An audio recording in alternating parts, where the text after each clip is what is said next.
Oh, there you are, YouTube. Uh-oh. You don't want the top part on?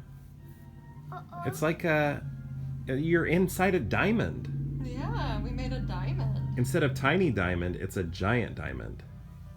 Is that fun? Wow. Is that cool? Whoa. Is that cozy in there? Is it home? That's your home? No. It's like a fort. Do you live there now? One eternity later. So just watched Soul, and you know what? Pete Docter directed it. He also directed Inside Out, and with both movies, what I find the most interesting is the world building. Like, he's taking these super abstract ideas and making them visibly tangible. Like in Inside Out, sort of your mind, your thoughts, ideas, memories, all of that, and sort of making a tangible world in which all of that exists, and creating these characters out of these abstract ideas. And the same thing sort of happens in Soul, like the afterlife, the before life, the middle stage, death, that transition.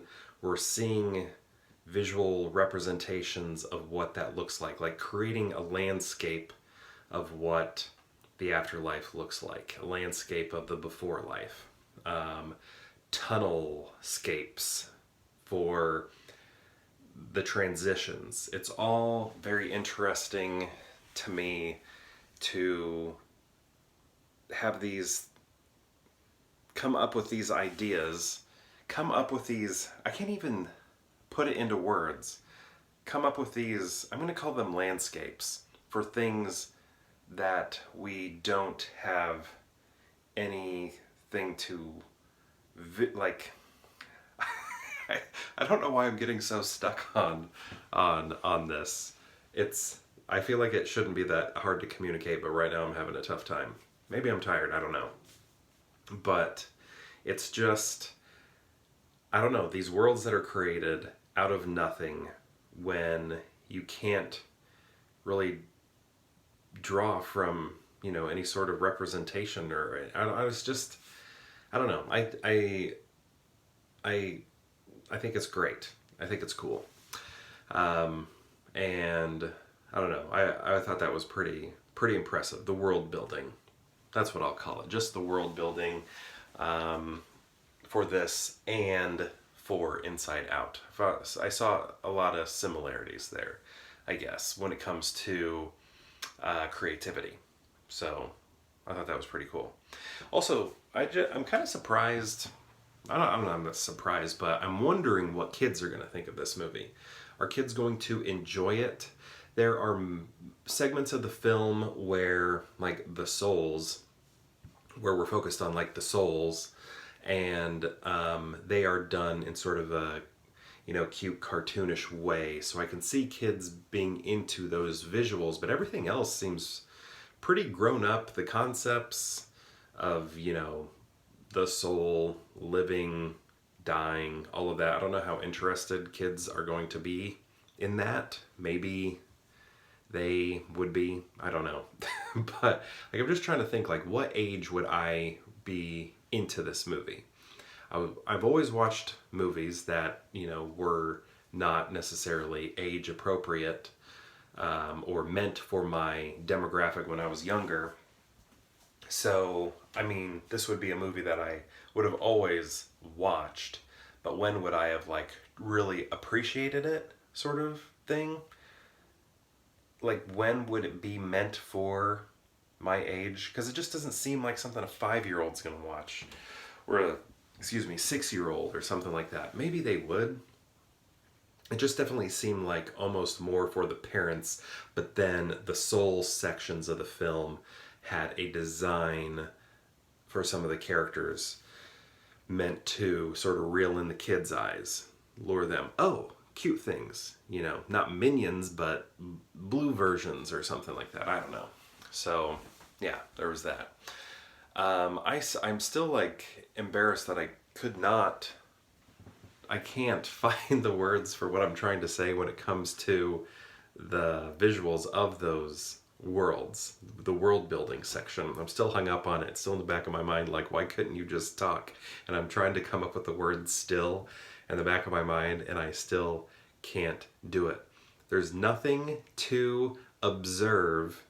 There's nothing for these artists to observe to create these worlds, yet somehow they did it. Is that what I was trying to say? I think that was it. I feel comfortable with that. I feel happy with that. That's what I'm going to use.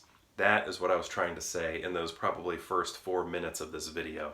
Well, not the video, but this section of the video. But yeah, I thought it was a good movie. Didn't make me cry or anything, but I mostly watch Pixar movies the first time in the theater, where I am fully immersed and you know, no distractions or anything like that, unless somebody gets on their phone, but then I shut that down. I always tell them to get off their phone. But yeah, here I was at home. I could hear the wind. It's very windy outside, and somebody's trash can lid or something was blown around on the street, scratching across the street.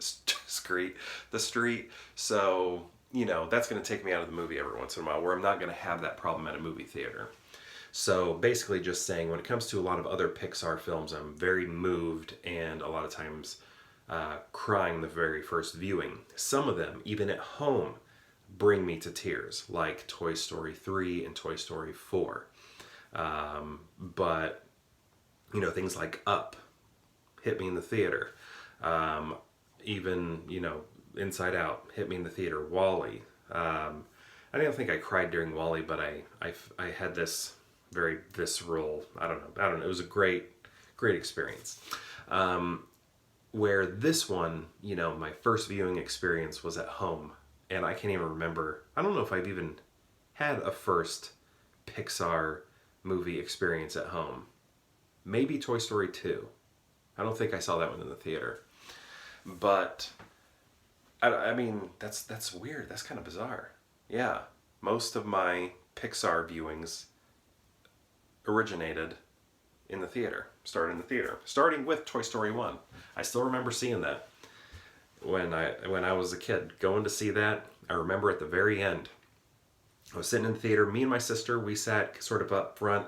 My dad and his date sat, you know, more in the middle. And I remember there were 2 kids sitting next to me and my sister. There was probably like 2 seats in between us, me and my sister. I had the outer section, and then 2 blank seats, empty seats, and then 2 more kids. And I remember when that dog barked at the end, Toy Story 1, that kid who was sitting close to my sister, he sat up, and as he sat up, he was like, Toy Story 2! And I was like, I was thinking in my head, they're not going to make another one. Disney doesn't make sequels that go to theaters and, you know, stuff like that. And then he was right. I was wrong. I should have had faith in that kid that I didn't know. Look at that. There are 4 of them now. Huh. But I remember thinking, they're not going to do that. They're not going to do it. But they did it. And I think they've done it very well. I'm not that into Toy Story 2. I think it's good, but I'm, you know, much more of a 1, 3, and 4 guy. Where was all of this going? Oh yeah, so yeah, this one didn't make me cry, didn't make me feel extra emotional or anything like that. I thought it was great though. That was a very good movie, but didn't tear me up like many of the other Pixar films do. So I don't know what that really says. I wonder, I'll always wonder what would this viewing experience be like had I seen it in the theater. Would it have tugged some tears out?